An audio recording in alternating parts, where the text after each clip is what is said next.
नमस्कार friends, my dear maths YouTube channel में आप सभी का स्वागत है। आज से हम CSIR नेट में लास्ट ईयर्स के जो क्वेश्चंस पेपर हुए हैं अभी तक, उन सभी के सॉल्यूशन स्टार्ट कर रहे हैं। तो सबसे पहले जून 2011 से हम इसकी स्टार्टिंग कर रहे हैं। जून 2011 में पार्ट बी का क्वेश्चन नंबर 21 से हम इसको स्टार्ट कर रहे हैं। तो सबसे पहले अगर हम देखें question number 21, let S equal to set A where A is 5 cross 5 matrix Aij equal to 0 और 1, यानी कि यहाँ पर 5 क्रॉस 5 ऑर्डर की मैट्रिसेज का एक सेट दे रखा है और इसके अंदर वो मैट्रिसेज हैं जिनमें एंट्रीज या तो 0 हैं या फिर 1 है। फर्स्ट कंडीशन, 0 और 1 के अलावा इस मैट्रिक्स की कोई अदर एंट्रीज पॉसिबल नहीं है। दूसरी चीज, summation of Aij equal to 1 and J is fix. तो J फिक्स है, इसका मतलब कॉलम तो फिक्स कर रखा है, रो वेरी कर रही है, ठीक है। यानी कि जो भी रोज यहाँ पर आ रही है मैट्रिक्स के अंदर, हर एक रो का सम 1 के बराबर है। And summation of Aij where I is vary, तो I अगर वेरी कर रहा है इसका मतलब J फिक्स हो गया, कॉलम फिक्स है। तो कॉलम का जो सम है वो किसके बराबर आ रहा है? 1 के बराबर। तो ऐसी मैट्रिसेस जिनकी एंट्रीज या तो 0 होंगी या फिर 1 होगी, साथ ही उसकी रोज का सम अगर हम करें तो 1 के बराबर आ रहा है, कॉलम्स का सम अगर हम करने जा रहे हैं तो भी 1 के बराबर आ रहा है। तो हमें बताना है कि इस सेट S के अंदर टोटल कितने एलिमेंट्स होंगे। तो नंबर ऑफ एलिमेंट्स अगर हमें सेट S के फाइंड करने हैं तो हमें ये देखना है कि इस तरह की कितनी मैट्रिसेज हम बना सकते हैं। तो जितनी मैट्रिसेज होंगी उतने ही इस सेट S में नंबर्स होंगे। तो जहां तक हम देखें, अगर इस तरह की एक मैट्रिक्स में ले लूं, सपोज ए मैट्रिक्स में इस तरह से डिफाइन कर रहा हूं, आप इस मैट्रिक्स में देख सकते हैं आइडेंटिटी मैट्रिक्स 5 क्रॉस 5 ऑर्डर की मैंने यहाँ पर ली है। हर एक रो का सम अगर हम करें तो एलिमेंट्स का सम 1 आ रहा है, हर एक कॉलम के एलिमेंट्स का सम भी क्या आ रहा है? 1 आ रहा है। तो इस तरह की मैट्रिक्स हम ले सकते हैं। अब इसके लिए कितने पॉसिबल अरेंजमेंट्स हो सकते हैं, उतनी मैट्रिसेस यहाँ पर बनेंगी। सपोज अपन ने A11 प्लेस पर 1 को फिक्स किया है, तो फर्स्ट कॉलम का सम हमारे पास क्या आ गया? 1 आ गया। बाकी सारी एंट्रीज को 0 करना पड़ेगा। इसी तरह से यानी कि जो फर्स्ट पोजीशन है, फर्स्ट यानी कि शुरुआत में हमारे पास 5 पॉसिबिलिटीज हैं। इस रो में या किसी भी कॉलम में 1 को हम किसी भी स्थान पर फिक्स कर सकते हैं, यानी कि 1 के लिए कितनी पोजीशन होगी? 5 पोजीशन, 5 केसेस हमारे पास होंगे। अब जब यहाँ पर 1 आप फिक्स कर चुके हो तो अब मैं सेकंड कॉलम में आ रहा हूँ।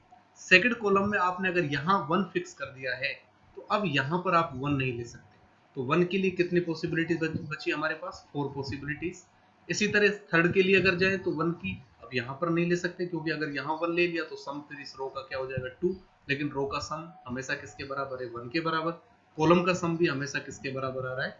1 के बराबर। इसका मतलब अब इस 1 के लिए कितनी पॉसिबिलिटीज हमारे पास बची? 3 प्लेसेस बचे। नेक्स्ट हमारे पास कितनी पॉसिबिलिटीज होंगी?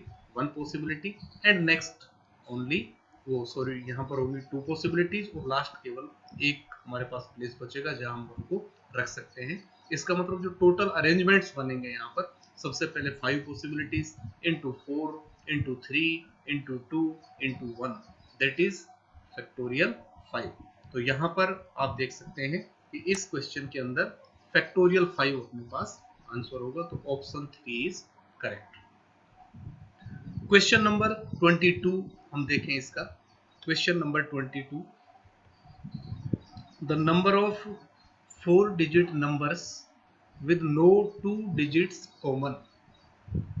4 डिजिट के ऐसे कितने नंबर्स होंगे जिसमें 2 डिजिट कॉमन नहीं हो सकती, यानी कि कोई भी डिजिट कॉमन नहीं आनी चाहिए। तो इसके लिए आप देख सकते हैं बड़ी आसानी से कि 4 डिजिट्स का आपको नंबर बनाना है। यहाँ पर ये देखिए आप, ये 4 डिजिट्स का मुझे नंबर बनाना है। अब इन 4 के लिए कितनी कितनी पॉसिबिलिटीज हैं वो आपको यहाँ पर चेक करना है। सबसे पहले फर्स्ट प्लेस पर अब हम 0 से और 9 तक के नंबर वहां पर ले सकते हैं। तो 0 से 9 तक के नंबर लेंगे तो फर्स्ट जब प्लेस की आप बात करोगे तो फर्स्ट प्लेस में आप 0 को नहीं ले सकते, क्योंकि 0 को अगर आपने लिया तो वो 4 डिजिट का नंबर वहां पर नहीं बनेगा। तो 0 के अलावा कितनी पॉसिबिलिटी हमारे पास होंगी? 9 पॉसिबिलिटीज। तो फर्स्ट प्लेस पर 9 पॉसिबिलिटीज हमारे पास है। सेकंड प्लेस पर जो डिजिट हम यहाँ पर फिक्स कर चुके हैं उसके अलावा 8 और डिजिट होंगी, साथ ही 0 भी वहां पर आ सकता है। तो सेकंड प्लेस के लिए भी हमारे पास 9 पॉसिबिलिटीज होंगी। अब 9 पॉसिबिलिटीज, इसके बाद 2 प्लेस आपके फिक्स हो चुके हैं। अब यहाँ पर 8 पॉसिबिलिटीज बचेंगी। फोर्थ प्लेस के लिए 7 पॉसिबिलिटीज बचेंगी। तो यहाँ पर जो टोटल जो अरेंजमेंट्स बने आपके पास 9 इंटू 9 इंटू 8 इंटू 7, और ये आप जब मल्टीप्लाई करेंगे तो 4536। तो यहाँ पर आप देख सकते हैं 4536। तो फर्स्ट ऑप्शन इसका करेक्ट होगा। नेक्स्ट क्वेश्चन नंबर 23 पर हम आए। Question number 23, let D be a non-zero n cross n real matrix with n greater than equal to 2। तो नॉन जीरो रियल मैट्रिक्स है। तो नॉन जीरो मैट्रिक्स का मतलब ये है कि इसमें कम से कम एक एलिमेंट नॉन जीरो होगा। साथ ही यहाँ पर दे रखा है कि मैट्रिक्स का जो ऑर्डर है n वो ग्रेटर देन इक्वल टू 2, 2 या 2 से ज्यादा है। Which of the following implications is valid. हमें देखना है कि इनमें से कौन कौन से इम्प्लीकेशंस वैलिड है। सबसे पहला केस देखो आप, if determinant of d equal to 0 implies rank of d equal to 0। कोई जरूरी नहीं है, क्योंकि सपोज आप d मैट्रिक्स इस तरह का ले लें। अगर मैं d मैट्रिक्स इस तरह का कंसीडर करता हूं, जैसे ये मैंने ले लिया यहाँ पर, सपोज ये मैट्रिक्स है, तो यहाँ पर इस मैट्रिक्स का डिटर्मिनेंट क्या आ रहा है? 0। लेकिन इस मैट्रिक्स की रैंक 1 होगी, क्योंकि एक नॉन जीरो एलिमेंट है। तो यहाँ पर जो फर्स्ट पॉसिबिलिटी अपन देख रहे थे कि अगर determinant of d equal to 0 implies rank is also 0, तो ये चीज ट्रू होना कोई जरूरी नहीं है। तो फर्स्ट ऑप्शन यहाँ से डिस्कार्ड हो चुका है। सेकंड ऑप्शन पर अगर हम आए, if determinant of d equal to 1, अगर d का डिटर्मिनेंट 1 है implies rank is 1, rank not equal to 1। Determinant of d equal to 1 implies rank of d not equal to 1। तो कम से कम 2 ऑर्डर की मैट्रिक्स आपको लेनी है। तो 2 मैट्रिक्स ऑर्डर की अगर मैट्रिक्स आप ले रहे हैं, तो अगर उसका डिटर्मिनेंट नॉन जीरो आ रहा है, ठीक है, यानी कि डिटर्मिनेंट 1 आ रहा है उसका, तो आप एक तरह से आइडेंटिटी मैट्रिक्स कंसीडर कर सकते हैं। तो आइडेंटिटी मैट्रिक्स का डिटर्मिनेंट आपके पास 2 क्रॉस 2 का 1 के बराबर आ रहा है, लेकिन आइडेंटिटी मैट्रिक्स की रैंक क्या आएगी? 2, जो कि 1 के बराबर नहीं है। तो अभी इस ऑप्शन में थोड़ा कंफ्यूजन है, तो इसको एक बार के लिए आप छोड़ें। ऑप्शन 3 पर हम आए, रैंक ऑफ d अगर 1 के बराबर है implies determinant is non zero. वापिस यही मैट्रिक्स जो हम अभी पहले आपको दिखा रहे थे, देखिए इस मैट्रिक्स को, इसके लिए रैंक तो क्या है? 1, और इसका डिटर्मिनेंट क्या आ रहा है? 0। रैंक इसकी 1 है, लेकिन इसका डिटर्मिनेंट क्या है? 0। ऑप्शंस पर आए वापस, ये देखिए rank 1 implies determinant is non zero. ये तो गलत हो गया, क्योंकि रैंक 1 की मैट्रिक्स हमने एक ली है जिसका डिटर्मिनेंट क्या है? 0 हमारे पास आ रहा है। तो ऑप्शन थर्ड भी इनकरेक्ट है, सही नहीं। ऑप्शन 4 पर आए, अब 2 क्रॉस 2 की मैट्रिक्स हम देख रहे हैं कि rank of d equal to n, n की वैल्यू में 2 ले रहा हूं, कि अगर रैंक 2 के बराबर है तब डिटर्मिनेंट 1 नहीं होगा। ये भी गलत है, क्योंकि अगर आइडेंटिटी मैट्रिक्स आप ले लो, ये देखिए आप आइडेंटिटी मैट्रिक्स अगर आप ले लो तो इसकी रैंक तो 2 है, लेकिन इसका डिटर्मिनेंट क्या आ रहा है? 1 आ रहा है। जबकि ऑप्शन में क्या दिया हुआ है? ऑप्शन में दे रखा है कि इसका डिटर्मिनेंट क्या होगा? ऑप्शन में आपको ये दिया हुआ है कि इसका डिटरमिनेंट क्या होगा? Not equal to 1। इसका मतलब ऑप्शन 4 भी इनकरेक्ट है। तो केवल एक ही ऑप्शन आपके पास बचा, ऑप्शन नंबर 2। तो क्वेश्चन नंबर 23 के अंदर ऑप्शन 2 इसका आंसर होगा। तो इस तरह से आप 2 क्रॉस 2 का एक सिंपल सा एग्जाम्पल लेकर क्वेश्चन को सोल्व कर सकते हैं। तो केवल सेकंड स्टेटमेंट आपके पास बच रहा है जो कि करेक्ट होगा। नेक्स्ट हम आते हैं क्वेश्चन नंबर 24 पर। Question number 24, let fnx equal to x raise to the power 1 by n for x belonging to closed interval 0, 1, then there are 4 options. Limit of fnx exists for all x, limit of f N x defines a continuous function, sequence of f n converges uniformly, limit of f N x equal to 0 for all x. ये चार option आपके पास है। अगर मैं एक बार के लिए यहां पर आऊं, F N x equal to, देखिए क्या है अपने पास, F N x equal to ये है x raise to the power 1 by n for all x belonging to 0, अगर इसमें x इक्वल टू हम 0 लें तो x इक्वल टू 0 पर limit of f N x, यानी कि x अगर 0 चल रहा है तो limit n tends to infinite 0 ही आने वाला है। और 0 के अलावा मैं x की वैल्यू कुछ भी लूं, क्योंकि x 0 से 1 इंटरवल में दे रखा है आपको, तो x 0 से 1 के बीच में जब आप लोगे तब इसकी वैल्यू लिमिट जब आप लोगे तो वो किसके बराबर आएगा, 1 के बराबर। तो limit of f N x या तो 0 होगा या फिर 1, x इक्वल टू 0 पर 0 और x इक्वल टू 0 के अलावा जो बाकी होंगे उनके लिए एफ एन एक्स की वैल्यू क्या आ रही है 1। तो ये इक्वल टू एफ एक्स यानी लिमिट फंक्शन हमारे पास आ गया। तो यहाँ पर सीक्वेंस ऑफ फंक्शंस हमारे पास है, सीक्वेंस ऑफ फंक्शंस का लिमिट फंक्शन हमने यहाँ पर फाइंड कर दिया है और वो एफ एक्स के बराबर आ रहा है, एफ एक्स की वैल्यू 0 या 1। अब आप इसमें से देखिए ऑप्शंस क्या क्या है आपके पास। Option first, limit n tends to infinity F N X exist for all x। तो यहाँ पर लिमिट हर एक x के लिए एग्जिस्ट कर रही है, तो आप देख सकते हैं चाहे x इक्वल टू 0 हो लिमिट एग्जिस्ट कर रही है, चाहे x की वैल्यू 0 के अलावा 0 और 1 के बीच में आ रही है वहां पर भी लिमिट एग्जिस्ट कर रही है। तो ऑप्शन फर्स्ट से वैसे तो आपको पता चल ही चुका है कि ऑप्शन फर्स्ट यहाँ पर करेक्ट होने वाला है। बाकी ऑप्शंस अगर आप चेक करना चाहें, limit n tends to infinity F N x defines a continuous function. तो क्या लिमिट फंक्शन कंटिन्यूअस फंक्शन है 0,1 पर? देखिए आप एफ एन एक्स का जो लिमिट फंक्शन हमारे पास आ रहा है वो ये है। तो x इक्वल टू 0 पर वैल्यू 0 आ रही है, लेकिन x की अगर 0 पर इस फंक्शन की राइट लिमिट हम देखें तो राइट लिमिट 1 के बराबर आ रही है। तो यहाँ पर लिमिट फंक्शन कंटिन्यूअस नहीं होगा, लिमिट फंक्शन कंटिन्यूअस नहीं है, तो ऑप्शन सेकंड इनकरेक्ट होगा। Option third, f n converges uniformly. तो क्या यहाँ पर sequence of functions uniformly convergent है? ये एक इंपॉर्टेंट चीज आप चेक कर सकते हैं। आप अगर n की वैल्यू 1 यहाँ पर लें तो f x equal f1 equal to x क्या आएगा, n इक्वल टू 2 अगर आप लें तो x to the power 1 by 2 and so on, ये चीज आपके पास आएगी। और x की वैल्यू आप इंटरवल 0,1 में ले रहे हैं जहाँ की सारे पॉजिटिव नंबर्स आपके पास आ रहे हैं 0 और 1 के बीच में।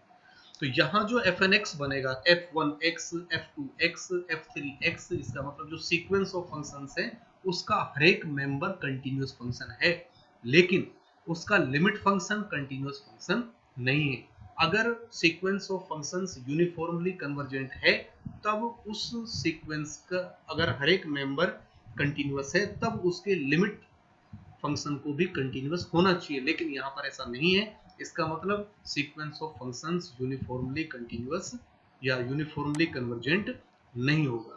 तो third option is incorrect. Fourth में आए, limit of f N x equal to 0 for all x. ये भी गलत है, क्योंकि केवल x इक्वल टू 0 जब आप ले रहे हो तब ये लिमिट 0 आ रही है और 0 के अलावा ये लिमिट 0 नहीं होकर क्या हो जाएगी, 1 हो जाएगी। तो यहाँ पर ऑप्शन 2, 3 एंड 4 ये तीनों ऑप्शंस इनकरेक्ट हैं। तो हमारा जो करेक्ट ऑप्शन आया यहाँ पर ऑप्शन नंबर 1। तो क्वेश्चन नंबर 24 में ऑप्शन 1 इज करेक्ट। नेक्स्ट हम आए क्वेश्चन नंबर 25। क्वेश्चन नंबर 25, तो 25 क्वेश्चन में आप देखिए ये आपको दिया हुआ है,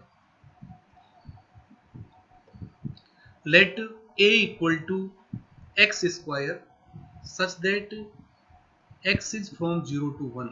a एक सेट दे रखा है, ठीक है, x की वैल्यू 0 से 1 के बीच में है, तो a में x स्क्वायर आ रहे हैं अपने पास, ठीक है, a के मेंबर्स x स्क्वायर आ रहे हैं। b सेट दे रखा है, इसके लिए x की वैल्यू 1 से 2 के बीच में दे रखी है और b के मेंबर्स कौन बन रहे हैं, x क्यूब बन रहे हैं। Which of the following statements is true? Statements is true. There is a 1 onto function from a to b, यानी कि क्या a से b में 1 onto function है? There is no 1 onto function from a to b. Taking rationals to rationals, there is no 1 function from a to b which is onto.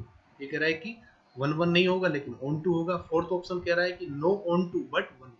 On to होगा, 1 1 नहीं होगा। यानी कि आपको सेट ए से सेट बी के बीच कोई भी मैप डिफाइन करनी है और आपको ये चेक करना है कि वो मैप 1 1 ऑन टू होगी या नहीं होगी।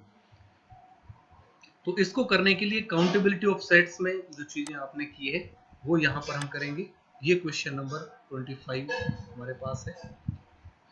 सेट ए ये आपको दे रखा है, सेट बी दे रखा है आपको। अब आप देखिए एक बार के लिए, x की वैल्यू 0 से 1 के बीच में है तो x स्क्वायर क्या होगा, इसका स्क्वायर किया है मैंने क्योंकि पॉजिटिव नंबर से दोनों तरफ, तो 0 से 1 के बीच में।